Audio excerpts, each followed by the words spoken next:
Fülbevaló DVD lemezből. Figyelem, nagyon fontos, a CD nem jó, csak a DVD.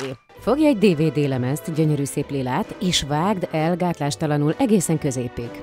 Utána próbáld a két réteget szétválasztani, szépen, óvatosan, türelmesen. A lényeg, hogy az egyik oldalon maradjon a fényes fólia, a másik legyen ilyen átlátszó.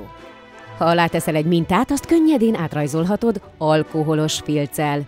Nem muszáj, hogy lepkeszárny legyen, lehet csillag, bogárka, delfinnyúl, bármi, amit csak szeretnél. Érdemes előre megrajzolni, vagy le is tölthetsz egy mintát. Ha ez megvan, egyszerűen vágd ki a lemezből. Mivel már csak egy réteg van, szuper könnyű vágni, szóval aggodalomra semmi ok. Ezután egy lyukat kell rávarázsolni, én ehhez minifúrót vagy gravírozót használok, de próbálkozhatsz forrasztópálkával vagy kisollóval is. A lyukba illesztjük a fülbevaló kampót egy szerelőkarika segítségével, és már kész is! A fényben irizál, csillog, full eredeti, és hé, te csináltad. Legyen az!